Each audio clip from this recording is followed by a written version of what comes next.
Good morning students. तो बच्चों हम पढ़ रहे थे क्लास 8th की साइंस का chapter conservation of plants and animal, जिसमें हमने पिछले लेक्चर में कवर किया topic biosphere reserve.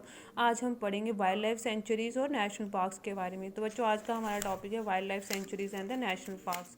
Wild life sanctuaries क्या है? Wildlife sanctuaries are those protected area which provides the protection and suitable living condition to the wild animals. Wildlife sanctuaries वो ऐसे areas हैं जो कि protection provide करते हैं और सुटेबल लिविंग कंडीशन प्रोवाइड करते हैं किनको? वाइल्ड एनिमल्स को। इट मीन्स वाइल्ड एनिमल्स को ये नहीं लगता कि वो किसी आर्टिफिशियल हैबिटेट में रह रहे हैं, बल्कि उनको ऐसा ही फील कराया जाता है कि जैसे वो नेचुरल हैबिटेट में रह रहे हैं। इट मीन्स कि जैसे वो अपने घरों में रह रहे हैं। तो वाइल्ड लाइफ सेंचुरीज में क्या होता है? Peoples are not allowed to live here but some human activities are allowed such as grazing and firewood collection.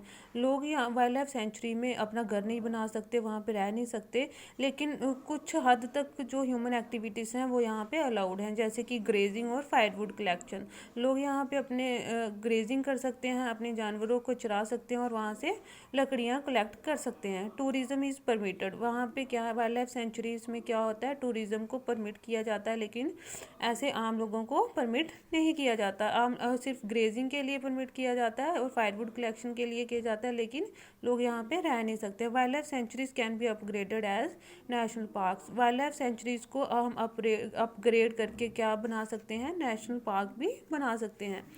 तो बच्चों ये था हमारा वाइल्ड लाइफ सेंचुरीज के बारे में। और दूसरा आ गया हमारा national parks. Like wildlife sanctuaries, national parks are also main for protecting and preserving the wildlife and biodiversity. जैसे कि वाइल्ड लाइफ सेंचुरीज में हम वाइल्ड एनिमल्स को प्रोटेक्ट करते थे, प्रिजर्व करते थे, सेम यहाँ पे भी क्या करते हैं? नेशनल पार्क्स में भी wildlife sanctuary national park में भी फ्लोरा एंड फौना या माइक्रो ऑर्गेनिज्म को प्रोटेक्ट किया जाता है, कंजर्व किया जाता है। But the difference is that no human activity और सेटलमेंट इज अलाउड। अब डिफरेंस क्या है वाइल्ड लाइफ सेंचुरीज में और नेशनल पार्क्स में कि यहाँ पे ह्यूमन एक्टिविटीज़ कुछ हद तक अलाउड होती थी, लेकिन यहाँ पे बिल्कुल भी ह्यूमन एक्टिविटी जो है वो अलाउड नहीं होती है। कोई भी ह्यूमन यहाँ पे नहीं जा सकता है, यहाँ कोई भी सेटलमेंट यहाँ पे नहीं हो सकती है, कोई भी यहाँ पे अपना घर नहीं बना सकता, रह नहीं सकता, ग्रेजिंग वगैरह कुछ नहीं कर सकता। No cutting and grazing allowed here. यहाँ पे कोई कटिंग नहीं होती, कोई फायरवुड कलेक्शन नहीं होती, कोई ग्रेजिंग नहीं होती। तो बच्चों ये था हमारा नेशनल पार्क्स के बारे में। तो जैसा कि हमने पढ़ा था अपने पिछले लेक्चर में बायोस्फीयर रिजर्व, तो उसमें हमने पढ़ा था कि बायोस्फीयर रिजर्व के 3 जोन्स होते हैं। First is the transition zone, second is the middle zone and the third one is the core zone. अब देखा जाए तो जो बाहर वाला जोन है जहाँ पे हर एक एक्टिविटी अलाउड होती है, ह्यूमन बींग्स को वो वहाँ पे रह भी सकते हैं, सब कुछ कर सकते हैं, लेकिन तो उस एरिया को हम क्या बोलेंगे? ट्रांजिशन जोन के एरिया को हम बायोस्फीयर रिजर्व भी बोल सकते हैं, क्योंकि बायोस्फीयर रिजर्व्स में भी बहुत सारी एक्टिविटीज़ अलाउड की जाती हैं। तो सेकंड नंबर जो हमारा था मिडल जोन, या इसको हम बोलें बफर जोन। तो बफर जोन में क्या था? लिमिटेड एक्टिविटी अलाउड थी।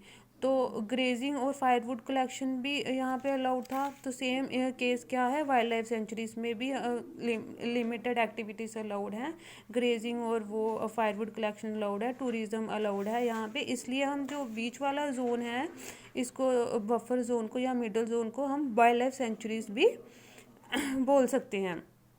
थर्ड था हमारा बच्चों core zone, inner zone. Inner zone में क्या था? No human activity, no cutting और no grazing is allowed here. Same case क्या है यहाँ पे? नेशनल पार्क्स में। नेशनल पार्क्स में कोई ह्यूमन एक्टिविटी अलाउड नहीं होती है, फुली रिस्ट्रिक्टेड एरिया होता है, no cutting no grazing allowed. इसलिए हम ये वाले जोन को, कोर जोन को एज ए नेशनल पार्क भी डिपिक्ट कर सकते हैं। तो इस डायग्राम के थ्रू देखें तो जो फर्स्ट वाला जोन है वो क्या आ जाएगा? हमारा बायोस्फीयर रिजर्व का, और सेकंड आ जाएगा हमारा वाइल्ड लाइफ सेंचुरीज का, और थर्ड वाला आ जाएगा हमारा नेशनल पार्क्स का।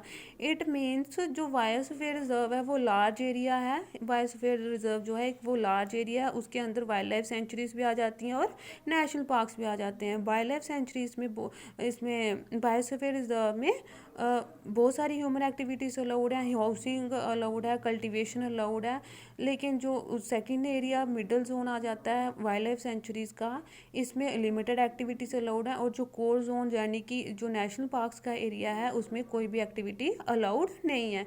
तो बच्चों ये था हमारा biosphere reserve, wild life sanctuaries और नेशनल पार्क्स के बारे में और उनके बीच में जो डिफरेंस है।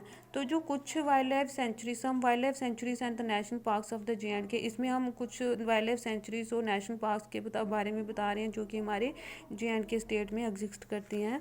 तो फर्स्ट आ गया हमारा Dachigam wildlife sanctuary, second आ गया Surinsar Mansar wildlife sanctuary, third आ गया हमारा Ramnagar wildlife sanctuary, fourth आ गया हमारा Overa wildlife sanctuary, fifth आ गया हमारा Jasrota wildlife sanctuary, sixth आ गया हमारा Nandni wildlife sanctuary, seventh आ गया हमारा त्रिकुटा वाइल्ड लाइफ सेंचुरी और एट्थ आ गया हमारा Kishtwar high altitude national park. तो ये सब आपको अपनी टेक्स्ट बुक में भी मिल जाएगा, उसमें से भी अच्छे से इसको रीड कीजिएगा और अच्छे से समझिएगा। If there is any doubt then please आप पूछ लीजिएगा। Thank you and have a nice day.